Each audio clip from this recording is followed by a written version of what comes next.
ओम नमो भगवते वासुदेवाय। त्रयोविंशोऽध्याय। गोपीଙ୍କ वस्त्रहरण श्रीशुकवाच। कहन्ति व्यासଙ୍କ कुमार ଶୁଣ ରାଜନ ରସଭର। ଶରତ ଋତୁ ପୂର୍ଣ୍ଣ ହେଲା, ହେମନ୍ତ ତେଜ ପ୍ରକାଶିଲା। କୃଷ୍ଣ ଆନନ୍ଦେ ଗୋପପୁରୀ, ଯେତେ ପୂଜିଲେ କୁମାରୀ। କୃଷ୍ଣ ଭଜନେ ପୁଣ୍ୟ ପଳେ, ରମିଲେ ବୃନ୍ଦାବନ ସ୍ଥଳେ। ତୁଲ୍ୟ ବୟସୀ ଯୁବା ବେଶେ, ଖେଳନ୍ତି ନାନା ଖେଳ ରସେ। ହେମନ୍ତ ଦେଖିଣ ଉଷତ, ସଂକଳ୍ପ କଲେ ବର୍ଣ୍ଣବ୍ରତ। ହବିଷ୍ୟ ଭୁଞ୍ଜି ଏକବାରେ, ଦୁର୍ଗା ପୂଜନ୍ତି ନଦୀ ତୀରେ। ଘଡ଼ିଏ ରାତ୍ର ଥାଉ ନୃତ୍ୟ, ଯମୁନା ଯାନ୍ତି ତୋଷ ଚିତେ। ଘଡ଼ିଏ ରାତ୍ର ଥାଉ ନୃତ୍ୟ, ଯମୁନା ଯାନ୍ତି ତୋଷ ଚିତେ। ପୂଜନ୍ତି ନାନା ଦ୍ରବ୍ୟ ଘେନି, ଜୟସ ବଦ ଗୀତ ଧ୍ୱନି। ପୂଜାର ଅନ୍ତେ ପାଦେ ପଡ଼ି, ଧ୍ୟାନେ ବୋଲନ୍ତି କର ଯୋଡ଼ି। ନମୋ ଶଙ୍କର ମୂରତି, ନନ୍ଦକୁମାର ଦିଅ ପତି। ଅଧିକ ବରେ କାର୍ଯ୍ୟ ନାହିଁ, ପ୍ରସନ୍ନ ହୁଅ ମାରେ ତୁହି। 16 ସହସ୍ର ଗୋପ ନାରୀ, ବର ବରିଲେ ନର ହରି। ଏକୁଆରେକ ନ ଜାଣନ୍ତି, ମନରେ ବରିଲେ ଶ୍ରୀପତି। କହନ୍ତି କୃଷ୍ଣ ବର ହେଉ, ତାହା ଭକ୍ତିରେ ଦିନ ଯାଉ। କୃଷ୍ଣ ଚରଣ ଭାବ ଆସେ, ତପ ସାଧିଲେ ଏକ ମାସେ। ପ୍ରଭାତେ ଉଠି ଗୋପ ବାଳୀ, ଆନନ୍ଦେ ଦେଲେ ହୁଳହୁଳି। ଚାଲନ୍ତି ଯୁଥ ଯୁଥ ହୋଇ, ମଙ୍ଗଳ ନାଦେ ଗୀତ ଗାଇ। ଏକ ଆରେକ ଧରି କାନ୍ଧେ, ହରି ଭାବନ୍ତି ଗୀତ ନାଦେ। ବିବିଧ ମତେ ପରିହାସେ, ମିଳିଲେ ଯମୁନାର ପାଶେ। ବସ୍ତ୍ର ପାଲଟି କୂଳେ ଥୋଇ, ଜଳେ ପଶିଲେ ଗୀତ ଗାଇ। ଆନନ୍ଦ କେ କରିବ ଅନ୍ତ, ଯାହାର ମିଳେ ଗୋପୀନାଥ। ଏକ ଆରେକ ଜଳ ଫିଙ୍ଗି, ଜଳେ ବୁଡ଼ନ୍ତି ଗୋଡ଼ ଛନ୍ଦି। ବୁଡ଼ନ୍ତି ଏକୁଆରେ ଧରି, ମୁଖେ ସିଞ୍ଚନ୍ତି ଫୁ ଫୁ କରି। ଆନନ୍ଦେ ହାସ୍ୟ ପରିହାସ, ଜାଣିଲେ ପ୍ରଭୁ ପୀତ ବାସ। ଗୋପ ବାଳକ ଘେନି ସଙ୍ଗେ, ମିଳିଲେ ନଦୀ ତୀର ରଙ୍ଗେ। କୂଳେ ଦେଖିଲେ ବସ୍ତ୍ର ଅଛି, ପବନେ କହନ୍ତି ଆଶ୍ୱାସୀ। ଶୁଣ ପବନ ମୋର ବାଣୀ, ବସ୍ତ୍ର ତୁ ଥୁଅ ବୃକ୍ଷେ ଆଣି। ତକ୍ଷଣେ ପ୍ରଭୁ ଚକ୍ରଧର, ଉଠିଲେ କଦମ୍ବ ବୃକ୍ଷର।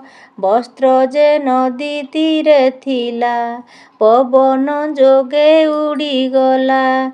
କଦମ୍ବ ବୃକ୍ଷେ ପଡ଼େ ଯାଇ, ଦେଖି ହସନ୍ତି ଭାବଗ୍ରାହୀ। ଗୋପାଳେ ଉଠି ବୃକ୍ଷ ଡାଳେ, ବସ୍ତ୍ର ବାନ୍ଧିଲେ ମାଳେ ମାଳେ। ବାଳକେ ବୃକ୍ଷ ଡାଳେ ଥାଇ, ନାଚନ୍ତି କରତାଳି ଦେଇ। ମୁରଲୀ ଧ୍ୱନି ଉଚ୍ଚ ସ୍ୱର, ମଧ୍ୟେ ବିଜୟ ଦାମୋଦର। ଗୋପୀ ଯେ ଥିଲେ ଜଳ ମଧ୍ୟେ, କନେ ଶୁଣିଲେ ବେଣୁନାଦେ ସମ୍ଭ୍ରମେ ଛାଡ଼ି ଜଳ କେଳି ବୃକ୍ଷକୁ ଚାହାନ୍ତି ନିରୋଳି କହନ୍ତି ବୃକ୍ଷେ ଦିଶେ କିସ ଦେଖ ଗୋ ଦଇବ ଭବିଷ୍ୟ ଏଠାକୁ କେମନ୍ତେ ଅଇଲା ବାଳକ ମେଳେ ନନ୍ଦ ବଳା କେବଲେ ଏ ବନେ ନଥାଇ ଆଜ ଅଇଲା କାହିଁ ପାଇଁ କେବଲେ ଏ ବନେ ନଥାଇ ଆଜ ଅଇଲା କାହିଁ ପାଇଁ କେବଲେ ଭଲ ତ ହୋଇଲା ରତ ଆଜହୁଁ ସରିଲା କେବଲେ ଦେଖ ବୃକ୍ଷ ଡାଳେ ଅନେକ ଉଡ଼ନ୍ତି ଚିରାଳେ କୂଳକୁ ଚାହିଁକେ କହନ୍ତି ମରଣ ହୋଇଲା ସେ ଘାନ୍ତି ପାଲଟା ବସ୍ତ୍ର କୂଳେ ନାହିଁ ଚକିତେ ଚଉଦିଗେ ଚାହିଁ କହନ୍ତି ବସ୍ତ୍ର କେଣେ ଗଲା ଏଡ଼େ ଯେ ପବନ ବହିଲା ଉଡ଼ିକେ ବଣ ଦିଗେ ଗଲା ଲାଜ ତ ମରଣୁ ବଳିଲା କିସ କରିବୁ ଆଜ ଜଳେ ଏମନ୍ତେ ଭାଳନ୍ତି ବିକଳେ ଦାସ ବତ୍ସଳ ଭାବଗ୍ରାହୀ କହନ୍ତି ଗୋପୀଙ୍କିୟ ନାଇଁ ପବନ ଉଡ଼ାଇଣ ନେଲା ବସ୍ତ୍ର ଗୋ ବନେ ପଡ଼ିଥିଲା ସାଉଁଟି ବସ୍ତ୍ର ଆମ୍ଭେ ଆଣି ବୃକ୍ଷେ ବାନ୍ଧିଲୁ ଏହି କ୍ଷଣି ଏ ଯେବେ ତୁମ୍ଭର ହୋଇଲା ଆରମ୍ଭ ଆମ୍ଭର ଯଶ ତ ରହିଲା ଯେ ଯାହା ବସ୍ତ୍ର ଆସି ନିଅ ଶୀତଳ ଜଳେ ଗୋ ନଥାଅ ଶୁଣିଛ କ୍ଷିତ ଗୋପ ବାଳି କହନ୍ତି ପଡ଼ିଲୁ ପାଞ୍ଚାଳି ଏକ ଆରେକ ମୁଖ ଚାହିଁ କହନ୍ତି ଗାଲେ ହସ୍ତ ଦେଇ କେମନ୍ତେ ତରି ଯିବୁ ଆଜ ମରଣୁ ବଳିଲା ଗୋ ଲାଜ କୃଷ୍ଣଙ୍କ ମୁଖକୁ ଅନାଇ କହନ୍ତି କୋପଭର ହୋଇ ତୁଅଟୁ ଯଶୋଦାକୁ ମର ପିୟର ନନ୍ଦ ମହାଖୁଡ଼ ଜାଣିଲୁ ଏ ତୋ ବଡ଼ପଣ ଆମ୍ଭର ବସ୍ତ୍ର ବେଗେ ଆଣ ପକାଇ ଦିଅ ବେଗ କରି ବୃକ୍ଷୁ ଆମ୍ଭ ପାଲଟା ଶାଢ଼ୀ ଏଡ଼େ ନିର୍ଲଜପଣ ତୋର କେବେ ଶିଖିଲୁ ଦାମୋଦର ଶୁଣି କହନ୍ତି ଚକ୍ରଧର ଏ ବଡ଼ ଅନୀତି ତୁମ୍ଭର ଯେ ପ୍ରାଣୀ ପର ଉପକାରୀ ତାହାକୁ ପଥେ ନେଇ ମାରି ପବନ ନେଉଥିଲା ବଳେ ଆଣି ବାନ୍ଧିଲୁ ବୃକ୍ଷ ଡାଳେ ତହିଁର ଫଳ ମୁଁ ପାଇଲି ବସ୍ତ୍ର ଯେ ତୁମ୍ଭର ଯାଚିଲି ମୁଁ ତ ନ କରି ପରିହାସ ତୁମ୍ଭେ ତ ମୋହର ବିଶ୍ୱାସ ଏବେ ଗୋ ବସ୍ତ୍ର ଆସି ନିଅ କିମ୍ପା ନ ଜାଣି ଗାଳି ଦିଅ ମୋହର ଦେହେ ମିଥ୍ୟା ନାହିଁ ହସି କହନ୍ତି ଭାବଗ୍ରାହୀ ଶୁଣି ସାନନ୍ଦ ମନ ହୋଇ କହନ୍ତି କୃଷ୍ଣ ମୁଖ ଚାହିଁ ତୁଅଟୁ ଗୋପପୁରେ ସାର ବନ୍ଧୁ ବାନ୍ଧବ ଆମ୍ଭେ ତୋର ବସ୍ତ୍ର ପକାଇ ଦିଅ ତଳେ ପଡ଼ୁଛୁ ତୋର ପାଦ ତଳେ ଶ୍ୟାମ ସୁନ୍ଦର ତୋ ଚରଣ ସେବା କରିବୁ ଦାସୀପଣେ ଶ୍ୟାମ ସୁନ୍ଦର ତୋ ଚରଣେ ସେବା କରିବୁ ଦାସୀପଣେ ତୁ ଯେବେ ନ ଦେବୁ ପକାଇ କହିବୁ କଂସ ଆଗେ ଯାଇ ଶୁଣି କହନ୍ତି ଯଦୁପତି ତୁମ୍ଭେ ଯେ ଅଜ୍ଞାନ ଯୁବତୀ। ଏବେ କର ଗୋ ମୋ ଉତ୍ତର, ନ ଜାଣି କିମ୍ବା କୋପ କର।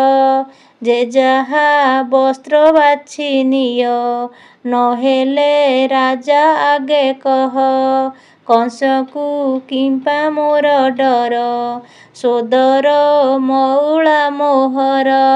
ତାହାକୁ ମୋର ଭୟ ନାହିଁ, ଅନ୍ୟାୟ ନ କଲି ଯେ ମୁହିଁ। ବସ୍ତ୍ର ପବନ ନେଉଥିଲା, ଆଣିବା ଦୋଷ ମୋ ହୋଇଲା। ଏକଥା ତୁମ୍ଭଙ୍କୁ ଯୋଗାଇ, ଧର୍ମ ତ ଅଛି ତା ନାଁ ନାଇଁ। ଧର୍ମ ତ ଅଛି ତା ନାଇଁ। କୃଷ୍ଣର ବଚନକୁ ଶୁଣି, କହନ୍ତି ଗୋପର ତରୁଣୀ। କଣ୍ଠ ପ୍ରମାଣ ଜଳେ ଥାଇ, ଶୀତେ କମ୍ପଇ କୃଷ୍ଣେ ଚାହିଁ। ହରିକି ଜିଣି ନ ପାରିଲେ, ନିର୍ଭୟେ ଲଜ୍ଜା ଉପେକ୍ଷିଲେ। ଯୋନିଆ ଛାଦିବେନି କରେ, ତୀରେ ଉଠିଲେ ଲାଜ ଭରେ। ଦୟା ସାଗର ନରହରି, ବୃକ୍ଷର ଡାଳୁ ବସ୍ତ୍ର ଫେଡ଼ି। ଫାଲଟା ବସ୍ତ୍ର ଧରି କାନ୍ଧେ, ପୃଥ୍ୱୀ ଓହ୍ଲାଇଲେ ଆନନ୍ଦେ। ଗୋପୀଙ୍କ ଦୁଃଖ ଭାବ ଚାହିଁ, ହସି କହନ୍ତି ଭାବଗ୍ରାହୀ। ବିବସ୍ତ୍ର ହେବା କି ଉଚିତ, ବିଶେଷେ କରିଅଛ ବ୍ରତ। ଏ ବଡ଼ ଅପରାଧ ହୋଇ, ନରକେ ପଡ଼ିବଟି ଯାଇ।